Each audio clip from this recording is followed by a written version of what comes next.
today I will be cooking Jin Jjamppong. That's about good enough. Fire!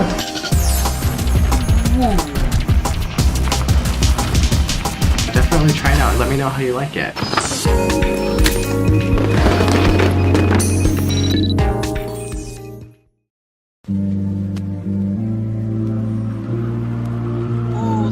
Hey guys, it's Gabriel. Welcome back to my channel. As you guys know, I'm doing a mukbang episode. So in the last episode, you guys got to see me cook this delicious Jin Jjamppong. I forgot to mention in the last video, but Jjamppong basically means Korean Chinese style noodles. Because it's a mukbang episode, I totally encourage you guys to go grab dinner, come back, watch the video, and we can have dinner together. So we'll be chatting, but I won't be able to hear you. So if there's something that you thought about during this video, definitely let me know in the comments down below. This is basically what the food looks like now. Jin Jjamppong. For drinks, I have my water bottle. I've been trying to drink a lot more water. Oh my gosh, you guys almost fell. Thank goodness I caught you. I also have Capri Sun. This is the strawberry kiwi. It tastes like strawberry and kiwi. Let's go ahead and take our first bite. It looks a little redder than usual. I think maybe I put too much of the spicy sauce package in there. Yay. Also, I'm not perfect at holding chopsticks. I think I mentioned that before.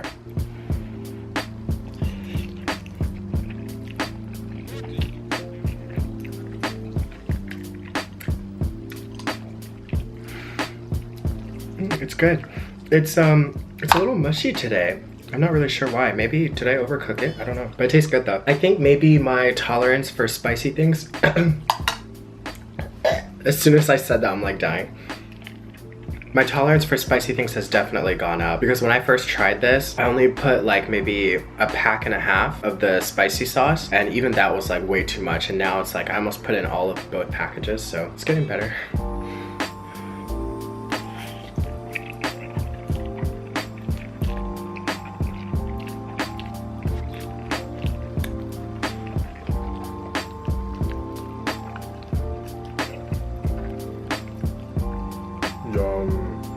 I actually wanted to share my thoughts on the season 6 finale of Scandal and also share my thoughts on the season premiere of The Bachelorette. We'll be getting into that soon, so hold on one second.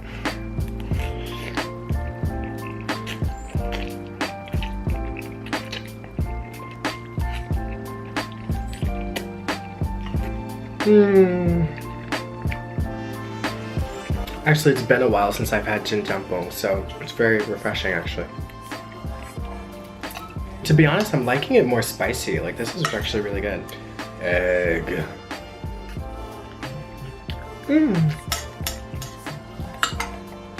Okay, it's already 10 minutes and I've only taken like 3 bites. Guys, I'm so sorry. I'm seriously the slowest eater. Today during lunch, I was asking so many questions to my co-teachers and they were just staring at me like, well, you better eat your food.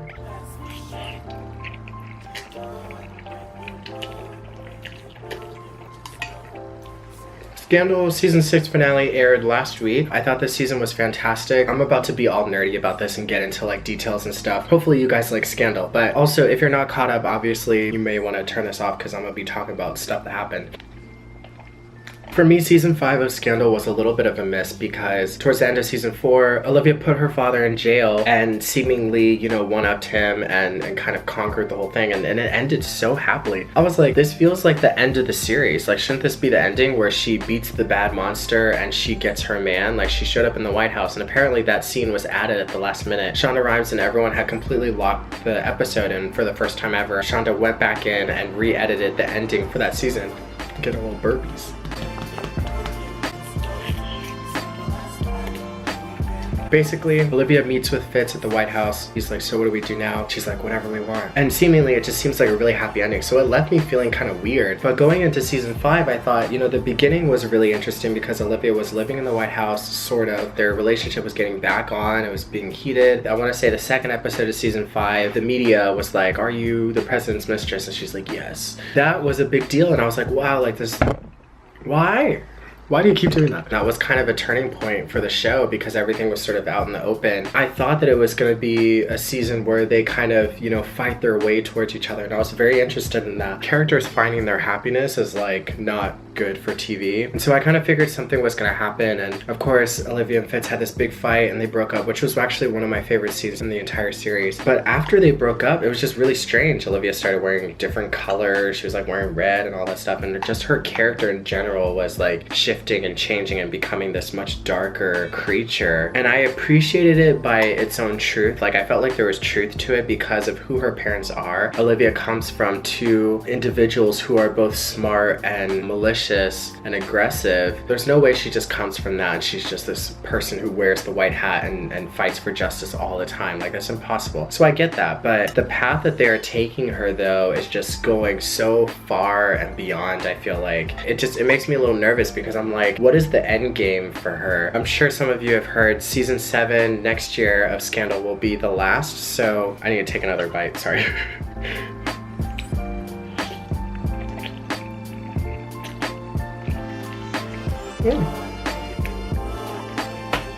Next season of Scandal will be the final season, season 7. I don't know how many episodes they'll have. So the season 6 finale, after like 500 minutes, I'm finally talking about it. So I liked the reveal when Olivia's mom showed up. I thought for sure she's like behind it somehow. The story started to turn a bit, and when she finally called Olivia during the inauguration, I was like, like something just made me feel like it was the vice president. It completely makes sense because ever since that moment where they showed Melly was like, I know who I want my VP to be. And she, you know, actually what's weird is that she offered it to Cyrus and he said he didn't want it, but it turns out Cyrus wanted it all along. This show is weird. This is why my sister said this show gives her whiplash. She's like, I can't do that show. But yeah, I totally just remembered that. But what's crazy to me is that Vice President Vargas turned out to be the ringleader of Payas and Samantha, who I love, by the way. And if you don't know, in real life, she's the daughter of the guy that plays Cyrus, which I thought was really, really interesting. I was hoping that she'd be on the show for longer. I had no idea that they were gonna kill her, but their characters are so dark and evil, and I was like, for Olivia's dad to be scared and threatened by these people, it was like the biggest deal. And I know some people thought it's just a little ridiculous, like B613 was the worst thing that could happen to these characters in the show, and then they just keep making something, oh, something worse than B613, something worse than Samantha and Payas and all this stuff. So I get the feeling where it's like, okay, now it's just like a bit too much, but I love them. I thought they were so good, and the things that they did in the show, like killing Elizabeth North, like that was a really big shock. Unfortunately, that got ruined for me, which made me so mad. I was on Instagram. I need to keep eating, gosh, sorry.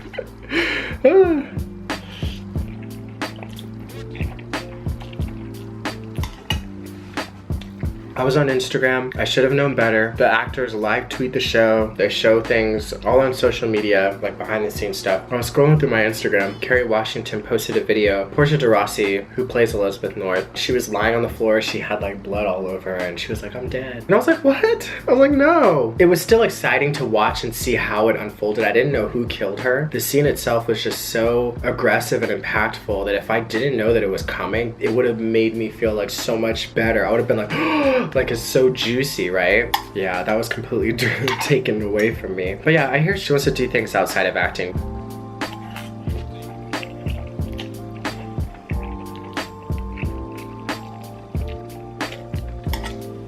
It's getting hot in here, so take off all your clothes. I'm getting so hot, I'm gonna take my clothes off. Anyways, yeah, I thought those two characters were really cool, and unfortunately they died, so I was like, okay. The reason why I have an issue with the vice president being behind all of this stuff is that she just seems so powerless. Like, first of all, how did she have money to do what she did? I understand that the whole point of the show is there's a thin line between good and bad, or at least I think that's what I take from the show. Like, you can try to be good and all that, but at the end of the day, a lot of what makes our decisions is based on power. To be a force of good, you also need power, and Olivia, she represented the most powerful, good person of justice, but now it's like she's turned over to the dark side a bit, which makes sense again because of her parents, but it's not a path that I ever wanted to really see her on. Even when she killed the vice president, the other vice president with the chair, I was like, and then it was so graphic and I was like, nobody can just like come out of that. I felt like the show made her more traumatized about her getting kidnapped and put up for auction than she did after killing somebody. Killing somebody, I feel like, I mean, not that I've ever done it, like that changes you, and I'm sure, you know, so does kidnapping as well, but I don't remember the show really reflecting on the fact that she killed somebody. Like, she just kind of moved on with her life, and the episode's just kind of played as if, like, if you didn't watch the episode, I felt like you wouldn't know that she ever did that. So that was a little bit weird to me, and I hope that somehow the final season sort of answers all these questions and all of these inconsistencies that I feel in the show. But in general, this season was so good. Oh no, I still have so much. Okay, eating.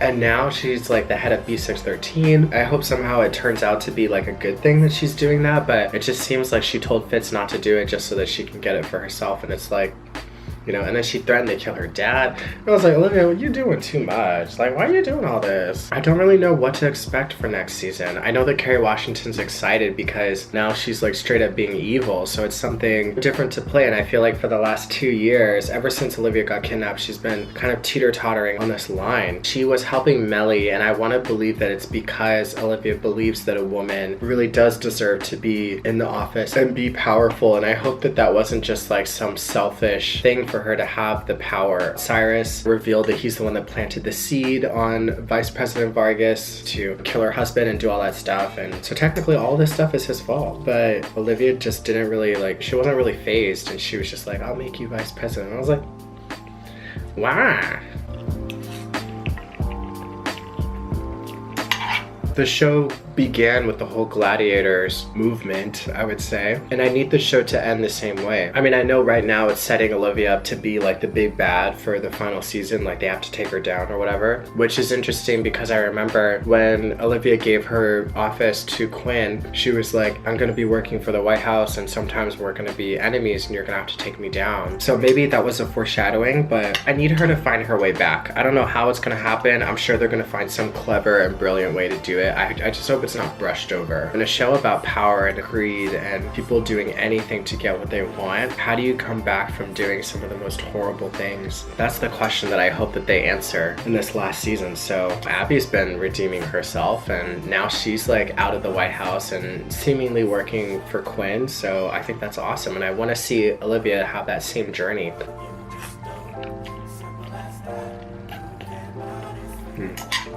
If my platform ever grew to that point, like I would love to be doing this, like just talk about TV shows. I would do like an Instagram live story or something, or do like a Facebook live stream and just talk about TV shows with people, because this is what I do. Discussing TV and storylines and plots and what works and what doesn't work and what we hope for and things like that. Me and my friends talk about stuff like this all the time, and we get so into it, like as if these characters are real. That's just my passion. I just love TV. I do like Olivia being evil. Like, I mean, it's interesting to see that side and that dynamic for her, and again, it makes sense. I think in this show there's no way they could end the show without her getting to this point, but I'm gonna need her to find her way back. That's all I gotta say. What about Fitz? He like left and he was like, this is goodbye. I hope that that really wasn't his final scene like ever, because if that was his final scene, it was cute, it was nice, they played their theme song and everything, but I just emotionally it wasn't enough for me. So I was like, I need more.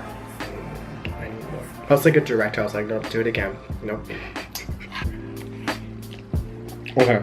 In terms of The Bachelorette, it was a good first episode. The Waboom guy is like, why is he still there? It's exciting. I love the fact that Rachel was picked. I love the fact that she's the first African-American to be leading one of the Bachelor series. I think it's well-deserved. She's very smart, obviously very beautiful. I really liked her last year because I felt like she came from a perspective that was very real, and I felt like she was extremely genuine in the way that she talked and in the way that she had those conversations with Nick and sort of encountered the experience of the show in general. So the interesting thing is that, you know, they never announced whether things worked out or not.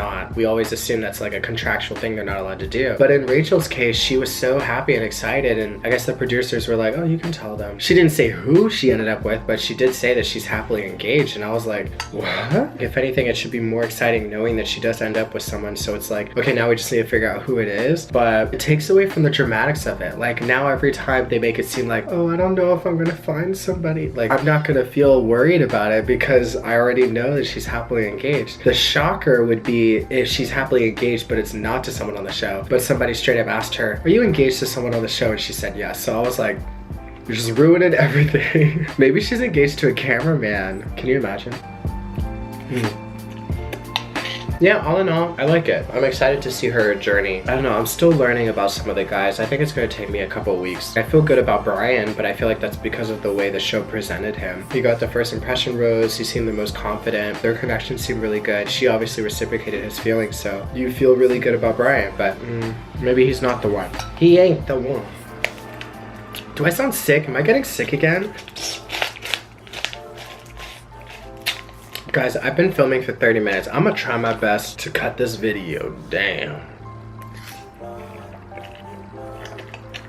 That's where we are. You guys, I can't believe it. We're dwindling down. Season 2's coming to a close. Around this time last year, I had a pretty clear plan and vision of how I wanted to end the season. So by episode 44, I knew exactly what episodes were coming next all the way up until the finale. But this year, I have literally no idea.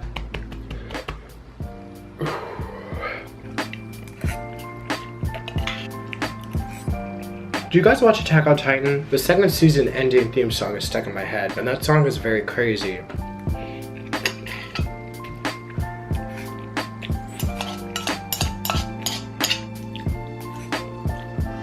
There's like sweat up in my pores. Is it bad that even though I'm like 97% full, I'm pretty sure I'm gonna be popping popcorn tonight? Guys, seriously, there is literally no food in this entire world that does what popcorn does to me. Like, my body just like accepts popcorn no matter how I feel. Unless I'm sick. If I'm deathly ill and I can't eat anything, then popcorn's not really attractive to me. But ever since I was a kid, I've literally gone to buffets. I'd be so full that even my favorite foods at a buffet is like, I'm like, I can't do it anymore. Then my family would go to the movies expecting us to not be hungry, and I'm like, yeah, I'm gonna need a large popcorn and a medium Dr. Pepper, and I will eat all of it. If there is any food in my life that's probably going to kill me, it's popcorn. But I recently heard that popcorn's not that unhealthy for you. I don't know, people try to eat the healthy kind where it's like 50% less salt, 100% less taste. Guys, seriously, my stomach is so full, I can't. Oh, that's interesting. I think this is a mushroom. I don't think that's mushroom. I don't know what that is, actually.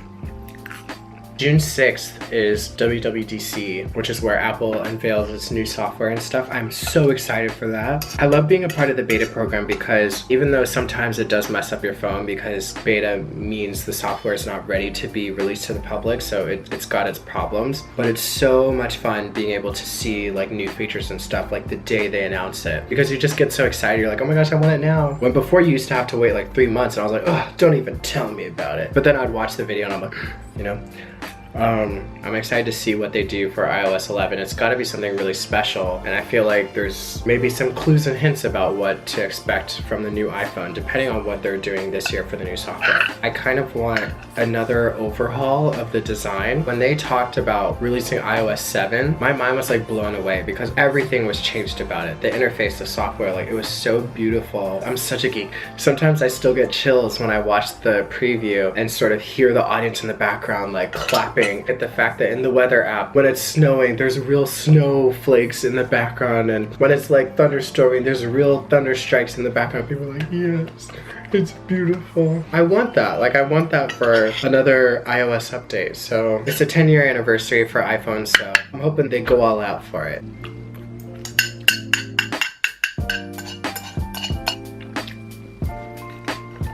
Almost done. No, the battery's gonna die. Oh my gosh.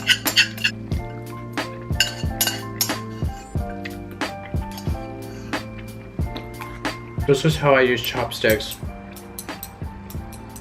It's not right. I think this is how you're supposed to. Like this, but it's very difficult for me. There's no strength or power here. So I struggle.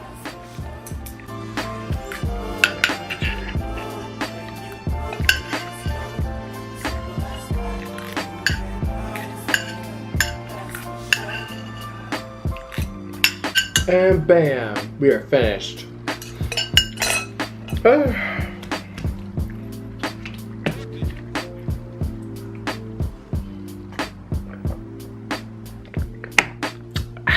Alright, so that's it. The flavor was good. Jin Jjamppong is one of those things where I actually do feel like the spiciness does add a lot to the flavor. If you have any questions about the food, definitely let me know in the comments down below. If you want to leave a comment about Scandal, The Bachelorette, your thoughts on that, you can do that as well. If you guys like this video, please give it a thumbs up. Definitely be sure to subscribe. It helps me out so much. You can follow me on Twitter, Instagram, and Snapchat at Zuff678. Be yourself, love yourself, and I'll see you guys in the next video. Alright, bye.